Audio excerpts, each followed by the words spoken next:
So I want to share this joke that I heard with all y'all. All of you all. All of you all? All y'all? All of you? All of you? All of you. All of you. All of you. Alright, are you ready? What did the tie say to the hat? Anybody? No? No? You go on ahead. I'll just hang around.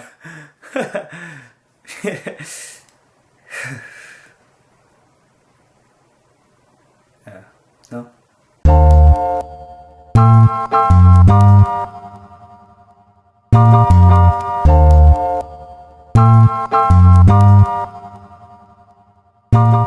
What's going on, YouTube? So the reason why I told you that joke is because I want to talk to you guys about ties. So this video is mostly for guys, but you girls can watch as well. So one of my biggest pet peeves is when I see a man walking down the street looking all dapper. Now for all y'all that don't know the term dapper, I actually looked it up for you guys. So the term dapper means having a neat appearance and dressed in attractive clothes.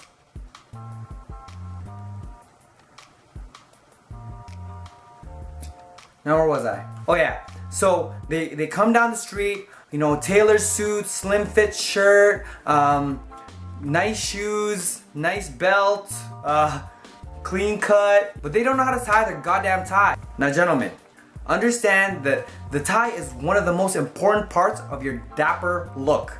So learn how to tie one. And no, not the country. Luckily, I'm here to help y'all out. I'm gonna teach you how to tie one. Get it? So y'all can look pretty all day, day. Know what I'm saying? So I'm gonna keep this really short and sweet, and I'll teach you guys how to tie the OG knot, which is the Windsor knot. Now it's not really the OG knot. The OG knot is the four in hand knot, right? But I feel like the Windsor knot is very professional, very clean, and it gets the job done. Plus, it looks better in my opinion. Before I show y'all how to actually tie a tie, I want to share some tips with y'all so you know what kind of tie to use for what kind of attire. Attire. You get it? Attire, a wheel tire. Yeah. Found it. Tip number one. So tip number one, know your color schemes. So what I usually do is I usually wear a white dress shirt or something really light in color, and I like to match it with a really contrasting tie. So something like this, something very bold, it has pattern on it, so you can actually see the difference between the tie and the shirt. Now I'm not a really big fan, and it's just in my opinion, I don't really like having the whole black on black or like the same color, because I honestly don't see the point in it. Tip number two. Now gentlemen, you have to know what kind of color you have and what kind of tie to match with it. If you have a narrow spread collar, what you essentially want to do is have either like a skinny tie with a four in hand knot.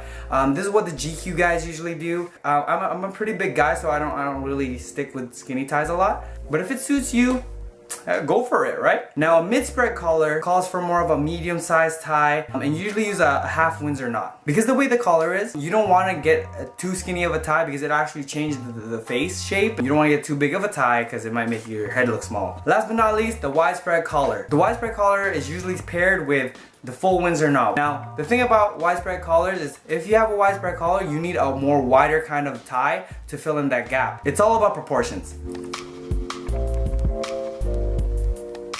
Step 3, last but not least, lapel size. So the lapel is basically the little sleeve over here that's folded over in a suit.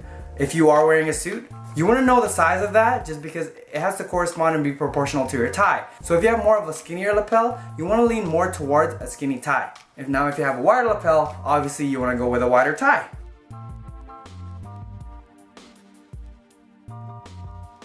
Alright, so first thing I like to do is I make sure that my collar is popped and I button the very top button of my shirt.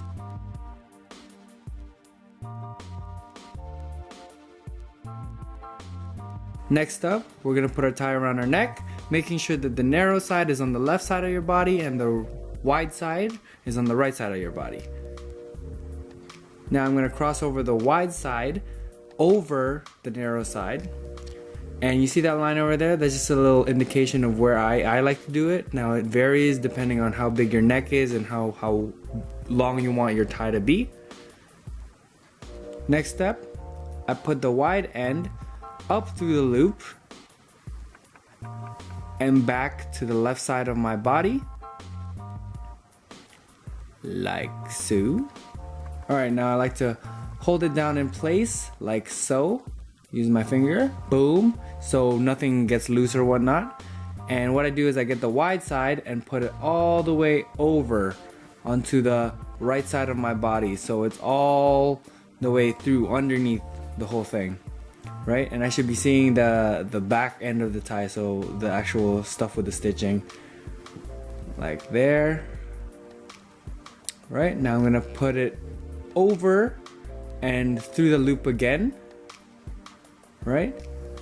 And as you can see there, we're starting to form a little kind of like a triangle looking shape, right? So as we tighten it, I usually like to tighten it and see me showing the shape, right? And what I like to do is from here, I like to create a bridge. So when I pinch that down and I leave 2 fingers right there, right? I'm gonna put it over those 2 fingers, right? And I'm gonna put the wide end of the tie up through the loop through the back and into the hole where my 2 fingers are, which I created a bridge for. And we bring that tie all the way down, and all you gotta do is pull down now and adjust. And there you have it, the Windsor knot.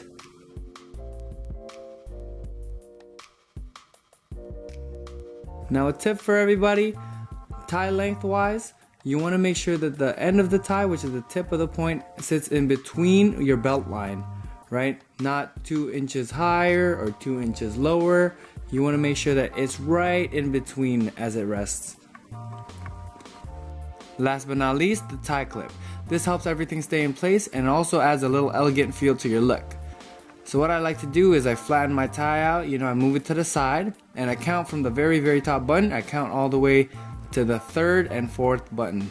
You want it to go in between the 3rd and 4th button when you clip it on. So I like to just measure it out where it's supposed to be. So I make sure that the tie and the shirt is also clipped together. And boom! There you have it, guys. Now you guys have no excuse whatsoever to not look awesome. So please let me know in the comments below if you like this video or if you want to learn how to tie another type of knot. And don't forget to click that like button and subscribe, and I hope to see y'all soon.